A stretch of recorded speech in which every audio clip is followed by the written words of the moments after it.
Hello friends, कैसे हैं आप सब। लेकर हाजिर हैं आप सभी के लिए CTP के इम्पोर्टेंट क्वेश्चन की क्लास नंबर 10। इससे पहले की सभी क्लासें आप चैनल के प्लेलिस्ट में आके देख सकते हैं। तो चलिए देर न करते हुए शुरू करते हैं आज की क्लास। अगर आपको हमारा ये प्रयास अच्छा लगे तो वीडियो को लाइक करना, चैनल को सब्सक्राइब करके बेल आइकन को दबा लेना, जिससे हमारी आने वाली सभी वीडियो का नोटिफिकेशन आप तक समय से पहुँच जाएगा। तो चलिए देखते हैं आज की क्लास के पहले क्वेश्चन को। आज की क्लास का पहला क्वेश्चन है क्वेश्चन नंबर 271। इससे पहले के सभी क्वेश्चन हम पिछली वीडियो में करा चुके हैं। चलिए देखते हैं क्वेश्चन को। क्वेश्चन है, कोलबर्ग के अनुसार सही और गलत के बारे में निर्णय लेने में शामिल चिंतन प्रक्रिया को कहा जाता है। क्या कहा जाता है? तो देखो, इस चिंतन प्रक्रिया को हम कहते हैं नैतिक तर्कणा। ठीक है, ऑप्शन बी इसका राइट आंसर हो जाएगा, नैतिक तर्कणा। चलिए देखते हैं अगले प्रश्न को।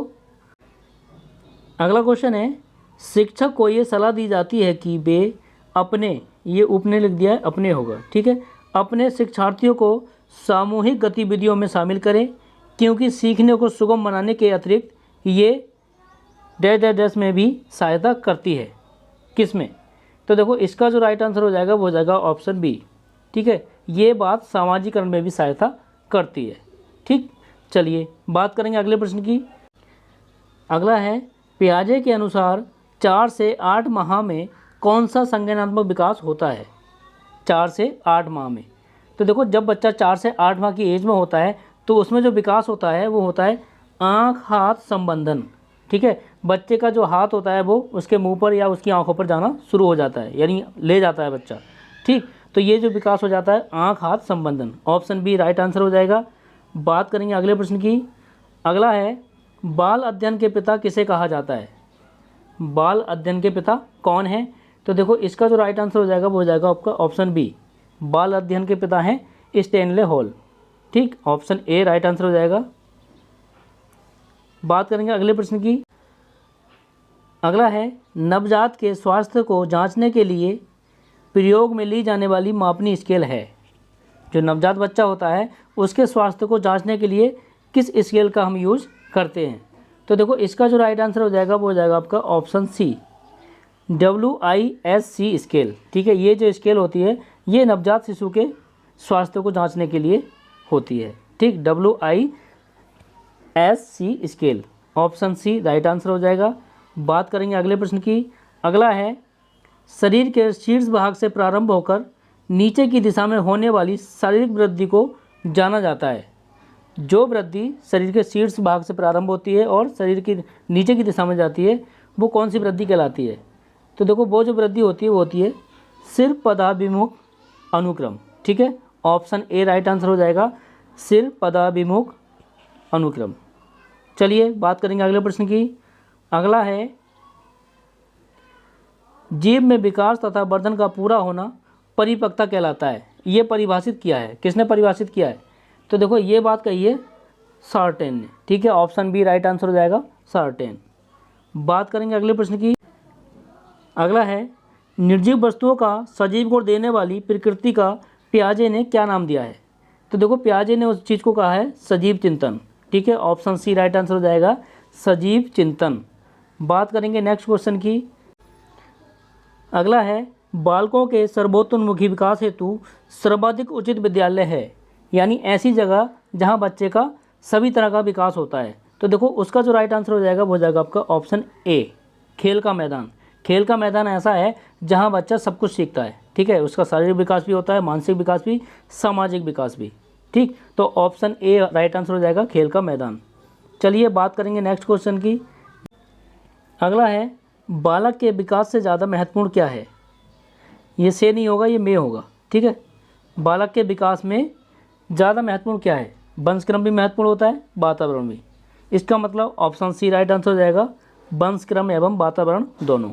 ठीक, बच्चे के विकास में वातावरण का प्रमुख योगदान है और उसके वंशक्रम का भी। ठीक, चलिए बात करेंगे नेक्स्ट क्वेश्चन की। नेक्स्ट आपका, विकास की दृष्टि से सही क्रम है। विकास की दृष्टि से सही क्रम है।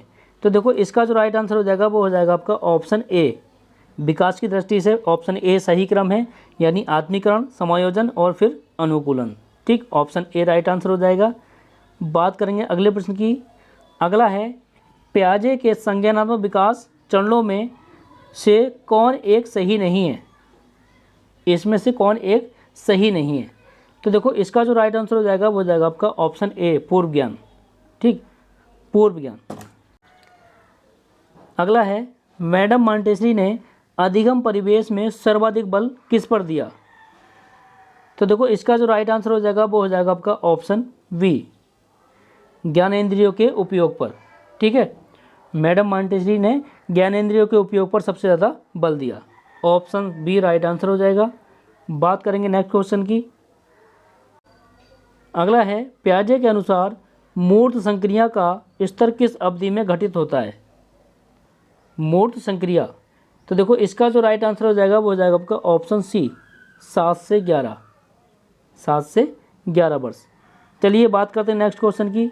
नेक्स्ट है आपका, किसी बालक के मानसिक रूप से अस्वस्थ होने का कारण है? क्या कारण हो सकता है उसके मानसिक रूप से अस्वस्थ होने के? तो देखो इसका जो राइट आंसर हो जाएगा वो हो जाएगा ऑप्शन डी। क्यों?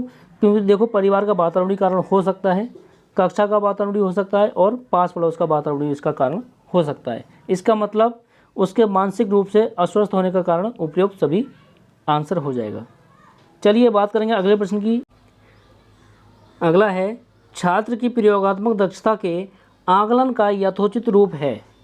तो देखो प्रयोगात्मक दक्षता के आकलन का यथोचित रूप होगा अवलोकन। ऑप्शन बी राइट आंसर हो जाएगा, अवलोकन। अगला है, रमेश और अंकित की समान बुद्धिलब्धि 120 है। रमेश अंकित से 2 वर्ष छोटा है। यदि अंकित की आयु 12 वर्ष हो तो रमेश की मानसिक आयु होगी। तो देखो रमेश की जो आयु हो जाएगी वो कितनी हो जाएगी? 10 वर्ष, क्योंकि अंकित से कितना छोटा है? 2 वर्ष। आपने एक फार्मूला पढ़ा था कि बुद्धिलब्धि बराबर, बुद्धिलब्धि कितनी दे रही है? 120। बुद्धिलब्धि बराबर होता है मानसिक आयु, ठीक है, बटे वास्तविक आयु। वास्तविक आयु कितनी होगी? 10 हो गई इसकी, और गुणा में 100। ठीक, जब 10 की गुणा इससे करोगे कितना हो जाएगा? 1200, और बटे में आ जाएगा 100, डबल जीरो से जीरो कट गया, कितना बचा? 12। ठीक है, तो उसकी जो मानसिक आयु होगी कितनी होगी? 12 वर्ष होगी। ऑप्शन सी राइट आंसर हो जाएगा, 12 वर्ष। चलिए बात करते हैं नेक्स्ट क्वेश्चन की। अगला है, सीखने की परिघटना में से कौन आवश्यक घटक नहीं है?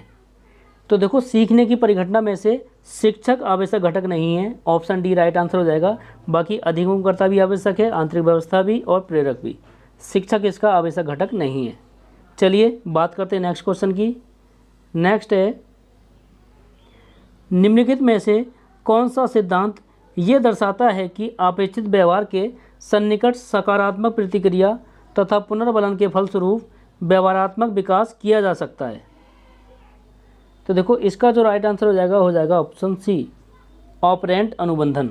ठीक है, ऑप्शन सी राइट आंसर हो जाएगा। बात करते हैं अगले प्रश्न की। अगला है, माता पिता से वंशजों में स्थानांतरित होने वाले लक्षण को कहा जाता है? क्या कहा जाता है?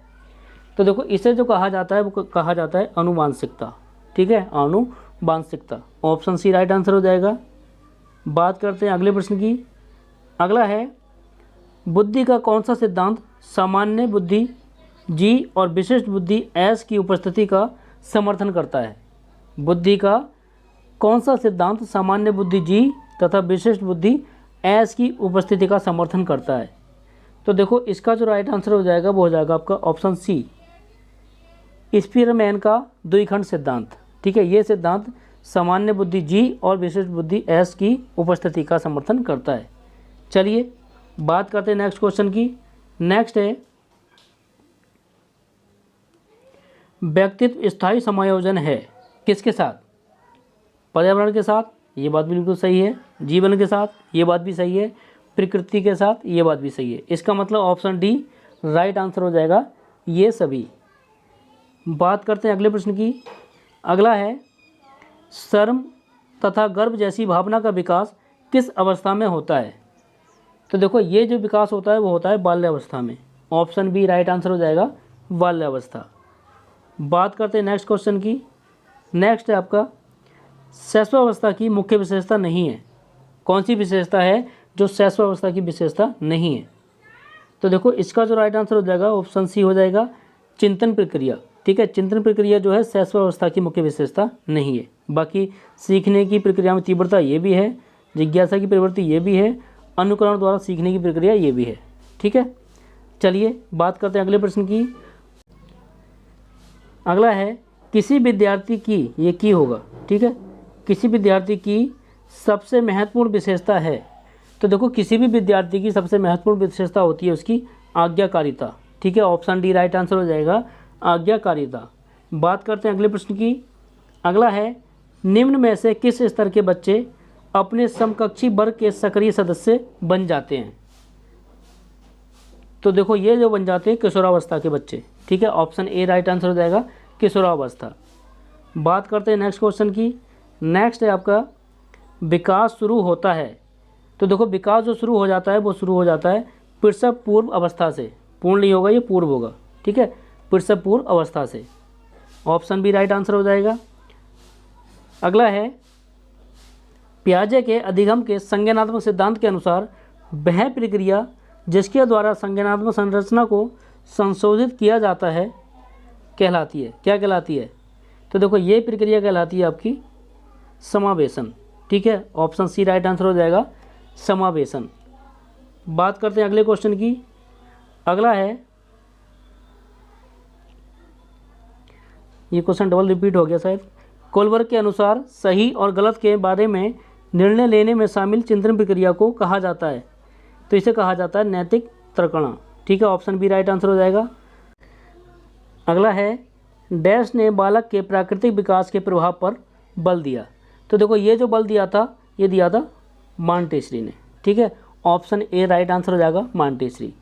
तो चलिए इस वीडियो में बस इतना ही, मिलते हैं नेक्स्ट वीडियो में जिसमें इसके आगे के क्वेश्चन आपके लिए लेकर आएंगे। अगर आपको हमारा ये प्रयास अच्छा लगा हो तो वीडियो को लाइक करना, चैनल को सब्सक्राइब करके बेल आइकन को दबा लेना, जिससे हमारी आने वाली सभी वीडियो का नोटिफिकेशन आप तक समय से पहुँच जाए।